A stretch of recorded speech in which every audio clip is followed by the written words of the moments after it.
They say empires were built on gold, but some were built on leaves. Not ordinary leaves, leaves that whispered in steam, leaves that fueled revolutions, leaves worth killing for. This is the story of tea. Scene 1. The Emperor and the Poisoned Water. Ancient China, 2737 BCE. Mist coils around a bronze cauldron. The world is young. Civilization flickers like a fragile flame. Emperor Shen Nong, scholar, herbalist, ruler, believes all water must be boiled. Disease hides in rivers. Death floats unseen. As the water simmers, a gust of wind drifts through the courtyard. A handful of wild leaves spiral into the pot. The servants freeze. The emperor does not. He watches. The water darkens. The scent changes. Earthy, bitter, alive. He drinks, and instead of poison, he finds clarity. Energy sharpens his thoughts. The fog of fatigue burns away. What Shen Nong does not know is this. He has just tasted power. Scene 2. Monks and Midnight Rituals. Centuries pass. Tea is no longer an accident, it is ritual. In hidden monasteries tucked into mountain cliffs, monks sit cross-legged in candlelit halls. Sleep is an enemy. Enlightenment demands endurance. Tea becomes their silent ally. Steam rises like incense. Cups are lifted with reverence. The leaves keep their minds awake during long nights of meditation. They whisper focus into weary bones. They sharpen awareness until the world feels carved from crystal. Tea becomes sacred, not because it tastes good, but because it reveals clarity, control, awakening. And in the hands of disciplined minds, clarity is dangerous. Knowledge spreads along the Silk Road. Caravans carry silk, porcelain, and bricks of compressed tea. What began as medicine becomes currency. What was once ritual becomes trade, and trade becomes obsession. Scene 4. The Empire that could not stop drinking. Fast forward, 17th century. Europe tastes tea and loses its mind. In London's dim coffeehouses, merchants cradle delicate porcelain cups like holy relics. The drink is exotic, mysterious, expensive. The British elite fall first, then everyone else. Tea becomes more than fashion, it becomes addiction. But there is a problem. China controls the supply. Silver flows eastward like a bleeding wound. Britain grows desperate. Because when a nation becomes dependent on a leaf, that leaf becomes leverage. Power shifts silently across oceans, and somewhere in the shadows of British Parliament, men whisper, how do we break China's hold? On the steaming surface of tea, future wars are mirrored. Scene 5. Smugglers and Stolen Secrets.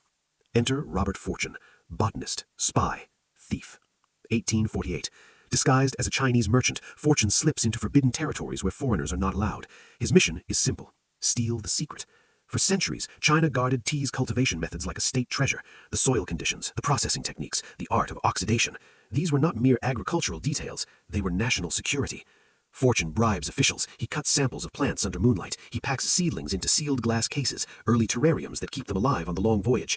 He steals farmers. Yes, farmers, convincing them to leave their homeland to teach the British how to grow tea in India. It is one of the greatest acts of corporate espionage in history, and it works. The British plant tea in Assam. They break the monopoly. An empire fueled by tea no longer depends on China. The balance of global power shifts, all because of leaves. Scene 6. The bitter aftertaste. But tea's story is not gentle. To pay for tea, Britain once sold opium to China. Addiction ravaged communities. When China resisted, war followed. The Opium Wars. Cannons thundered across harbors. Cities burned. Treaties were signed under humiliation. Hong Kong was ceded. All tied in threads both direct and invisible to trade imbalances caused by tea. A cup on a porcelain saucer, a warship on the horizon. Cause and effect separated by steam. Scene 7. The Harbor of Rebellion. Boston, 1773. Night cloaks the harbor. Men disguised as Mohawk warriors move silently toward British ships. Their grievance? Taxation. On tea. The East India Company, drowning in surplus leaves, had been granted the right to sell directly to the colonies, undercutting local merchants. Monopoly. Control. Colonists refuse. Crates are split open. Tea spills into black water like blood dissolving in ink. 342 chests dumped into the sea. The Boston Tea Party. A rebellion brewed not in gunpowder, but in resentment steeped too long. Soon musket fire will echo, and a new nation will rise. Scene 8. The Illusion of Simplicity. Today, tea feels harmless. A kettle whistles, a tea bag dips, a quiet moment. But beneath that simplicity lies centuries of intrigue.